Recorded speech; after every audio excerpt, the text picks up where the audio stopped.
वहीं आदिवासी इलाकों में बच्चों के लिए शिक्षा परिसर बनेगा, जिसमें तमाम आधुनिक सुविधाएं मौजूद रहेंगी। केंद्र सरकार इसमें मदद करेगी, जबकि राज्य सरकार क्रियान्वयन करेगी। क्या होगा इससे फायदा और क्या है इसके मायने, इस रिपोर्ट के जरिए आप देखिए।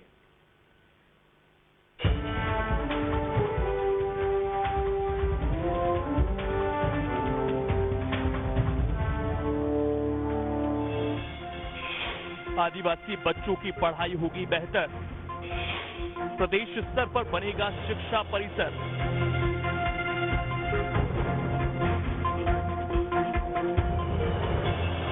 जिन आदिवासी इलाकों में बेहतर शिक्षा एक बड़ी चुनौती है, उस मुश्किल को खत्म करने के लिए पहल सरकार ने कर दी है।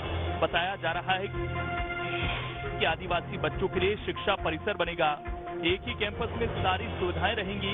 इसमें स्विमिंग पूल, स्पोर्ट्स लाइब्रेरी की सुविधा होगी। 2 बड़े हॉस्टल भी बनेंगी। शिक्षा परिसर में कुल 400 सीटें होंगी, जिनमें से 150 सीटें कन्याओं के लिए रिजर्व होंगी।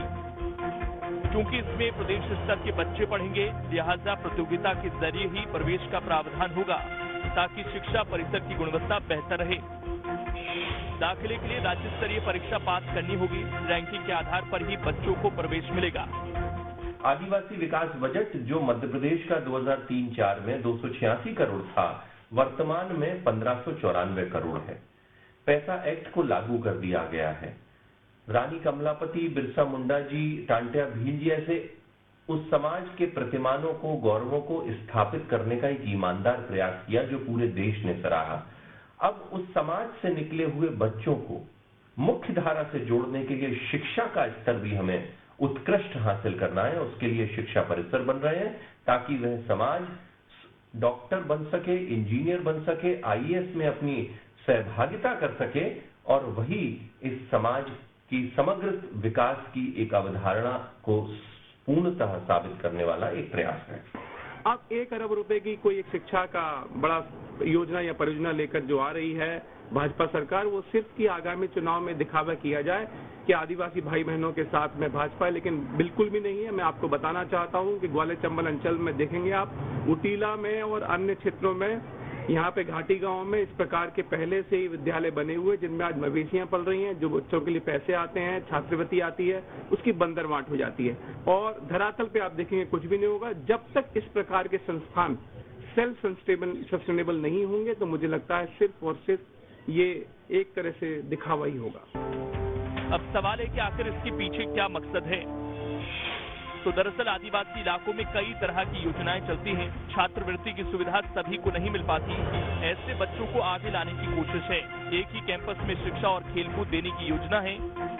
आदिवासी बच्चों के लिए केंद्र की ओर से प्रोजेक्ट दिया गया है। राज्य सरकार इसे बनाकर तैयार करेगी। सीबीएसई पैटर्न पर आदिवासी बच्चों को शिक्षा दी जाएगी, ताकि भविष्य में भी वो प्रतियोगी परीक्षाओं में शामिल हो सके। हालांकि सियासी गलियारों में इसके अलग मायने भी निकाले जा रहे हैं। कहा जा रहा है कि आदिवासी वोट बैंक साधने के लिए इतनी बड़ी योजना लाई जा रही है। ये सच है कि प्रदेश में आदिवासी बड़ा वोट बैंक है, जिसके साथ ये रहता है, सत्ता उसी की होती है। 2018 में कांग्रेस के साथ गए थे तो उनकी सरकार बनी। वैसे सियासत से इतर ये भी सच है कि आदिवासी इलाकों में शिक्षा की स्थिति खराब है। 90% छात्र हायर सेकेंडरी के बाद पढ़ाई बंद कर देते हैं। ट्राइबल इलाकों के ज्यादातर कॉलेजों में आर्ट्स की पढ़ाई होती है। आदिवासी इलाकों में 200 कॉलेज हैं और इनमें से करीब 1/4 कॉलेजों में साइंस और कॉमर्स की पढ़ाई नहीं होती। इन पढ़ाई के लिए छात्रों को दूसरे जिलों में जाना पड़ता है। इसके पीछे वजह यह है कि आदिवासी बच्चों की नींव ही कमजोर हो जाती है, जिससे वो उच्च शिक्षा की तरफ नहीं बढ़ पाते। इसीलिए अब शिक्षा परिसर के जरिए मजबूत बुनियाद रखने की कोशिश हो रही है। सियासत में हर जाति वर्ग को साधना राजनीतिक दल के लिए जरूरी होता है, और बीजेपी पिछले कुछ सालों से लगातार आदिवासी वोट बैंक पर फोकस करती जा रही है। हालांकि आदिवासियों के लिए शिक्षा परिसर खोलना एक अच्छा कदम बताया जा रहा है, क्योंकि ये एक बड़ा प्लेटफॉर्म होगा जहां से वो अपना विकास कर सकते हैं। मध्य प्रदेश के दूर दराज के कई इलाके ऐसे हैं जहां बड़ी संख्या में आदिवासियों के ऐसे परिवार भी हैं जो मुख्य धारा से कटे हुए हैं, लेकिन कांग्रेस कहीं न कहीं इसे बीजेपी का एक चुनावी स्टंट बता रही है। Vinod Sharma, news state. अब इसमें खबर तो यह है कि भोपाल के मुगालिया कोट में शिक्षा परिसर बनेगा।